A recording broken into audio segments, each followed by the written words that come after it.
Construction safety. Are we just going through the motions? In today's episode, we have President and Managing Partner Justin Cote from Lynwood Roofing. On the Big Safety Short, see you then. Welcome to the Big Safety Short, where we delve into cutting-edge strategies and innovation shaping the future of workplace safety in high-risk industries, ensuring we protect people, property, and the environment from serious harm. Welcome back to the Big Safety Short. I'm really pleased to have Justin Cote, the President and Managing Partner of Lynwood Roofing. The episode today is about construction safety. Are we just going through the motions? Thanks, Justin, for being on the show. Let's get into it.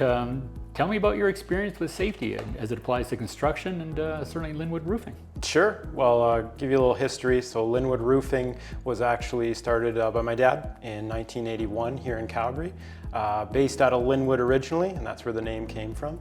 And so we've been in commercial and industrial construction now for over 40 years. Wow. And safety is obviously a big part of how we acquire work. Mm-hmm. So we're part of a lot of the different registries. We're core certified company.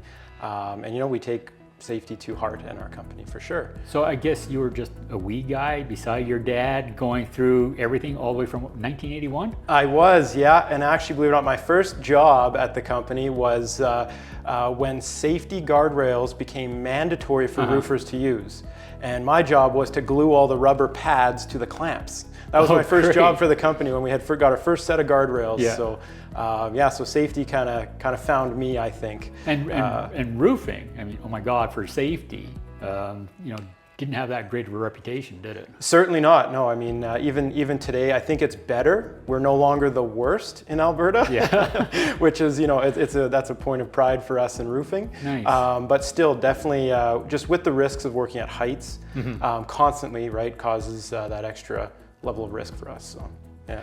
And did you work? I mean, so you're gluing on the guardrails and things like that. But did you actually working at heights and stuff? I did. You had the tool belt and the whole thing at a young age? I did. I don't know. They trusted me with the tools at that time, but no, I did. I worked on the roof. I shoveled gravel because all the stuff we do is flat roofing, commercial industrial stuff. So I did have a chance to work on the tools. But pretty quickly kind of got identified, hey, you're good at math. Why don't you come work in the office and learn how to estimate? Yeah. So that's kind of how my path went. Got to kind of try different jobs throughout the company as I grew up. So, well, that's a great way to see everything, especially from the perspective of safety as well. For sure, yeah.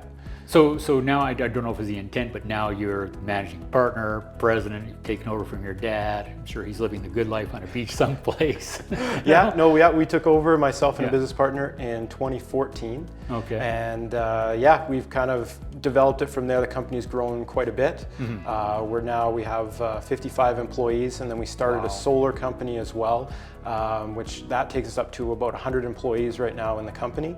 That's kind of where we're at now. And certainly as that grew, obviously the importance of safety just, comes in even greater. I was going to ask you, so, obviously probably certificate of recognition, core certified. Yes, both companies, yeah. And our solar company, Rocky Mountain Solar, is certified B as well. Oh, nice. Yeah. Really nice. Yeah. So imagine you're also on some registries, especially on the solar side of things as well, maybe on the roofing side. Absolutely, and that's actually the primary way that we get our business is through registries and pre-qualifications. Okay. So we're with all of them. I mean, the big ones: ISN, Cognibox, Contractor Check, who was just acquired, I believe. We're on, I think there's 7 or 8 different ones that we're on. So 7 or 8 with 150 employees. Yeah. Wow. So, what is the cost of that? It's substantial, but I would say that we're one of the fortunate ones because it does bring us business. Nice. And it has paid for itself for sure on our front. I know I hear a lot around the province because I sit on a couple different boards with the Alberta Roofing Contractors Association and the Alberta Construction Safety Association, and I know there's a lot of people I speak with that are not fond of those registries because they pay all this money and they don't get any benefit out of it. But we certainly we were early adopters, and it's been successful for us for finding work. So, I mean, contractor management is something that's always been a real big interest of mine. I speak to a lot of various contractors that are out there, and it's great that you're getting business from that side of things, but I think that's been part of the problem with the whole scheme. It was about better safety, not about getting business. So it's great that you've gotten the business. Has it improved safety? Is it giving, material business value for you on that aspect of it? It improved safety to a point, and then it plateaued.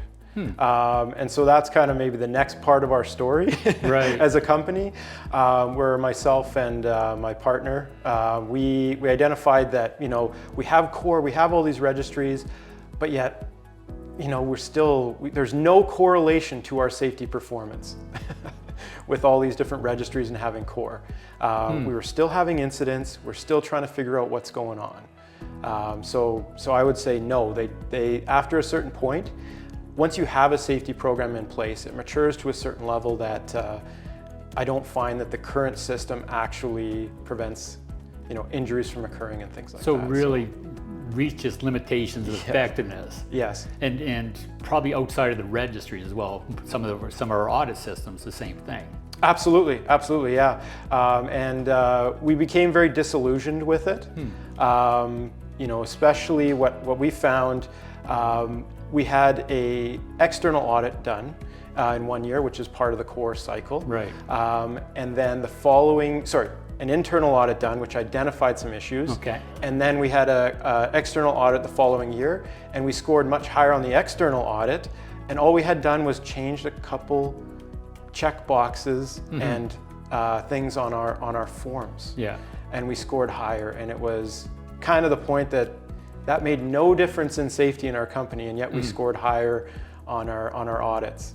Right. So that's where that disillusionment came from, and so we were searching from there. What do we have to do to kind of improve the safety culture in our business? Because negative safety or someone getting hurt is bad for business. It's bad for the employee, bad for their family, bad for our company, and just bad for the industry.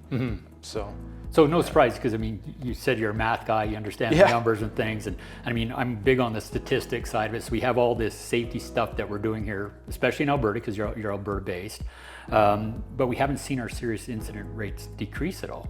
So that massive concerns really could just go, if this is the intent of it, why? You strike me as the person who be asking that question, why a lot? Why aren't we seeing these tangible results in what we're doing? Like you said, bad for business, bad for the worker, bad for everybody.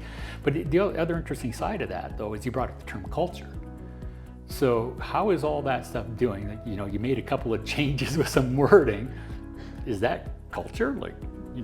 No, absolutely not. That would be technical, I guess you would call it.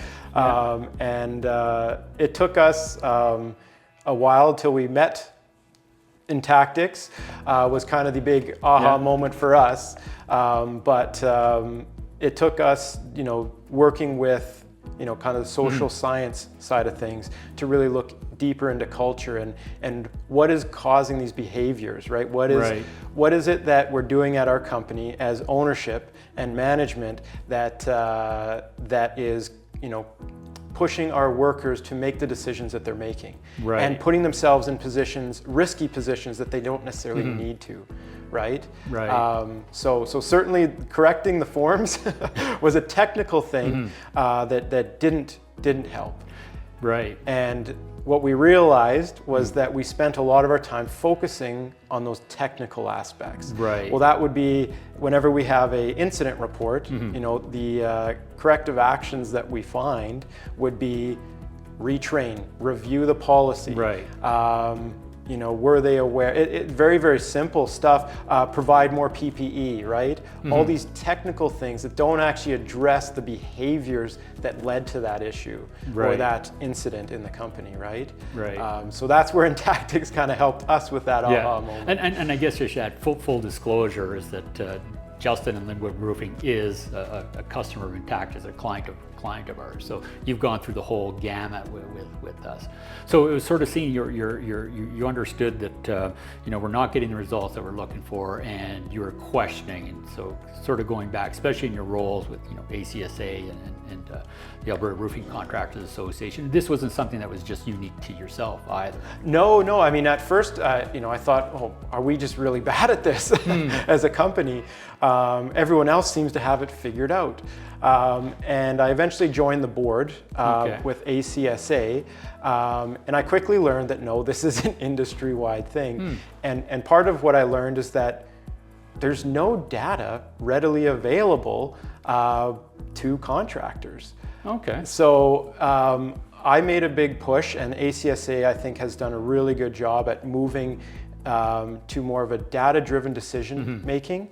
And that's what started this for me as well, is that was kind of another stage of the journey. So a lot of your peers then would be saying, they understand the same thing. We're doing this stuff, we're not getting the results, but we need it because we have to do business, it's an expectation. But everybody is aware that, kind of the title of this thing, we're just going through the motions. That's right, yeah. How frustrating was that? You know what, I think I had already been frustrated because I realized it wasn't working. Yeah. So it was nice to know that we're not the only ones with this issue. And you have to first acknowledge that there's an issue before you can start dealing with it. So I think it was the first step. So again, we're just going through the motions, but I think what's really key with what you said there is admitting that we have a problem.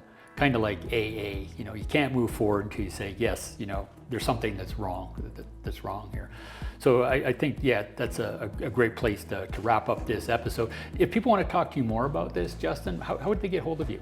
Yeah, so I mean, they can find us at lynwoodroofing.ca. We also do solar with rockymountainsolar.ca. And they can reach us at phone 403-217-4114. Fantastic. So, thank you again, Justin, for being here. Hope everybody joins us for our next episode, which is the aha moment when it all comes together. Thank you. As we conclude the Big Safety Short, remember that prioritizing better safety for better business is a continuous journey. Stay informed, stay vigilant, and together, let's build a safer tomorrow.